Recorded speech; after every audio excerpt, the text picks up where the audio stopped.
धोबी और उसके बच्चे। एक समय की बात है, अवधपुर नामक गांव में रामू नाम का एक धोबी अपनी पत्नी और बच्चे के साथ रहता था। धोबी अपने बीते हुए ख्यालों में हमेशा खोया रहता था, जिसके कारण वह बहुत अंधविश्वासी हो गया था। वह तंत्र विद्या में अधिक विश्वास रखता था। धोबी को अपने बेटे से बहुत अधिक लगाव था, जिसके कारण उसका बेटा भी उसी की तरह अंधविश्वासी होता जा रहा था। लेकिन धोबी की पत्नी बहुत ही समझदार और बुद्धिमान औरत थी। वह चाहती थी कि उसका बेटा उसके पति की तरह अंधविश्वासी न बने, इसलिए वह अपने बच्चे को पिता से दूर रखने की कोशिश करती रहती थी।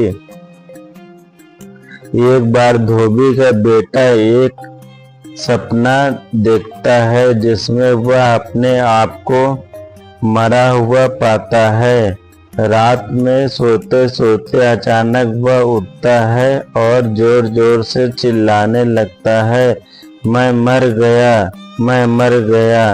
उसकी आवाज़ सुन उसके माता पिता उसके पास आते हैं और उसके चिल्लाने की वजह पूछते हैं। वह अपने सपन में देखी हुई सारी बातों को बता देता है। उसके माता पिता अपने बच्चे को समझाते हैं कि वह एक स्वप्न है, जो कि सच नहीं होता, तुम जिंदा हो। उसे यह एहसास दिलाने की कोशिश करते हैं, लेकिन उसका बेटा अपने माता पिता की बात नहीं मानता और जोर जोर से चिल्लाता रहता है।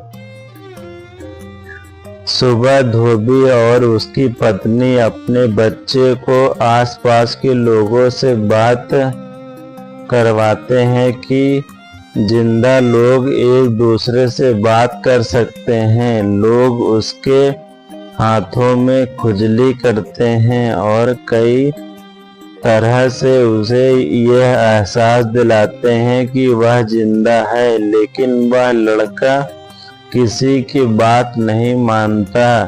एक ही रट लगाए रहता है कि वह मर चुका है। अब धोबी और उसकी पत्नी को कुछ समझ में नहीं आ रहा था कि वह अपने बच्चे का भ्रम कैसे दूर करें।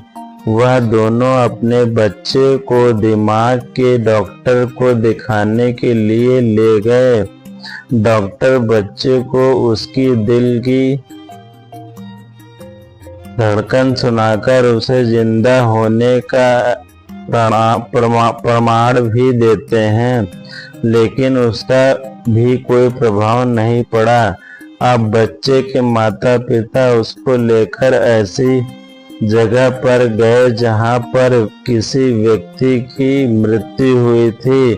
उस व्यक्ति को दिखाते हुए उसके माता पिता ने बच्चे के अंगूठे पर पिन चुभा दी, जिसके कारण बच्चे के अंगूठे से खून की एक बूंद बाहर आ जाती है। जबकि ठीक ऐसे ही उस मरे हुए व्यक्ति के साथ भी किया, लेकिन उस व्यक्ति के अंगूठे से खून नहीं निकला।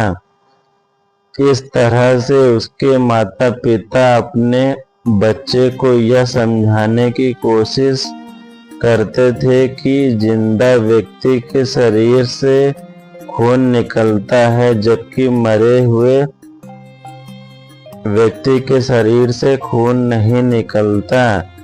इस तरह से अब बच्चे को विश्वास हो जाता है कि वह जिंदा है और उसने अपनी जिद को छोड़ दिया। इस कहानी का मुख्य उद्देश्य यह है कि हमें अपनी जिद पर ही नहीं अड़े रहना चाहिए। हमें और लोगों की बात भी माननी चाहिए। और समझना चाहिए कि मेरा हित और अनहित किसमें है। धन्यवाद।